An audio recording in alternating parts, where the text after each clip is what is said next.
Now we're talking, boys. Caitlin Clark. I didn't know a lot about her. Like, I knew who she was, obviously, but just this past year. She is the only reason I watch basketball. Oh, no. Women's basketball. Truly. Women's basketball. No, basketball. Truly. I never watched the NBA before.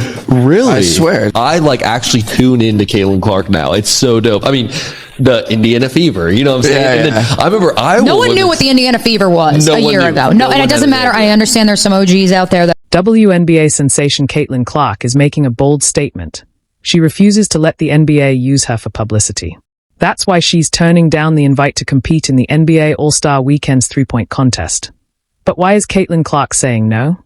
And how does she feel about the NBA possibly using her for attention? Before we dive in, do me a quick favor. If you enjoy this WNBA content, hit that like button and subscribe to the channel. We talk about Caitlin Clark. The first time the NCAA game was on ABC was last year. So in order to give something a chance to succeed, don't bury it in NFL Sundays. Give it a chance. Over the past month, Clark has been under a microscope. Whenever you think of Angel Reese, people often mention Caitlin Clark. You've said in interviews, there's no beef, but the media keeps going on. So how do you feel about that situation? Caitlin is an amazing player, and I've always thought she was an amazing player. We've been playing each other since high school. So I think it's really just the fans, her fans, the Iowa fans, now the Indiana fans that are they ride for her. And I respect that respectfully, but sometimes it's very. When we talk about Caitlin Clark, it's important to remember that the first time an NCAA women's game aired on ABC was just last year. If you really want something to succeed, don't bury it on NFL Sundays. Give it a real chance to shine. Back up and shoot it from further back, too. There you go. Okay, how far can you go? Steph Curry range is no problem for you. Yeah, no problem. You're the best. Over the past month, Caitlin Clark has been under a microscope, with every move and decision scrutinized. Frequent debates focus on Caitlin Clark's impact on the WNBA and whether she deserves a spot on Team USA for the Paris Olympics.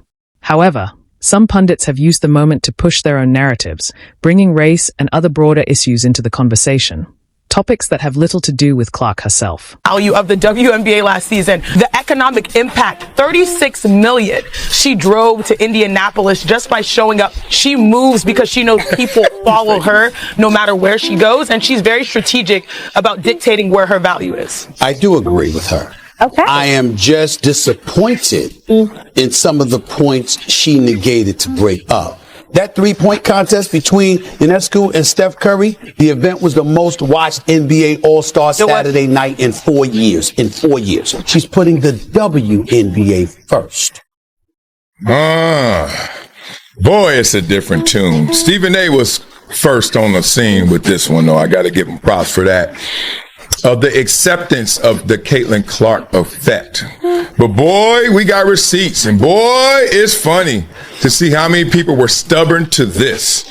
And look, if you got another reason other than her color, give it to me. But how in the hell didn't people see this coming?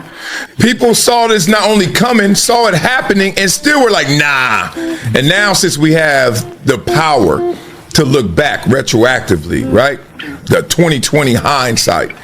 Everyone could see the receipts of, whoa, Caitlin Clark was it. That was it.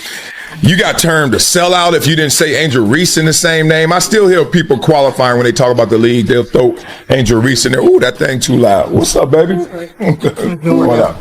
Y'all good? Yeah, we're good. All right. She ain't worked out in how long? Let me stop. Oh, man. The fan. Indiana Fever star Caitlin Clark has officially declined an invitation to compete in the NBA versus WNBA three-point challenge next month during NBA All-Star Weekend. Instead, she's choosing to make her three-point contest debut at the WNBA All-Star Game in July. According to her representatives at EXL Sports Management, Clark's decision adds an interesting twist, especially considering last year's highly anticipated showdown between Steph Curry and Sabrina Ionescu. The Golden State Warriors star narrowly defeated the New York Liberty Guard 29-26 in a single-round shootout that arguably stole the show from the NBA's traditional three-point contest. That event was held at Lucas Oil Stadium in Indianapolis, but Ionescu has not yet confirmed if she will participate in NBA All-Star Weekend this year. Currently, she's competing in Unrivaled, the new professional women's 3x3 league that launched last month. While she recently missed some games due to other commitments, including a trip to Paris for the NBA's... You mentioned that, you want to hold the plate on basketball, and definitely respect that. But when, just to ask you directly, when people use your name for racism, misogyny, whatever, what is your response to that? Yeah, I think it's disappointing. I think, everybody in our world, deserves the same amount of respect. The women on our league deserve the same amount of respect. So people should not be using my name to push those agendas. It's disappointing. It's not acceptable.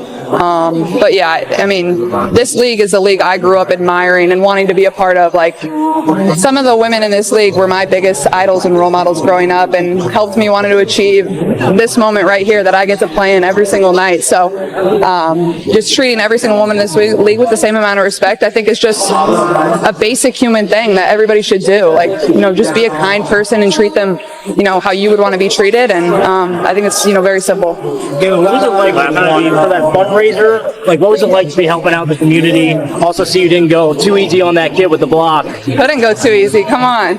He wanted to play me one-on-one. He said he could beat me, so I threw the ball pretty far away. But it's fun when you get to get out in the community. I think it puts basketball into perspective. Like, those little kids had never been to a Fever game, and they were just begging to come to a Fever game. Like, I think it just shows your impact that you have in this community, but also the amazing opportunities that I've been able to have because of basketball. And I don't think people always realize, like, those interactions. With just a few months until the event, there's plenty of buzz around Caitlin Clark's performance on the court.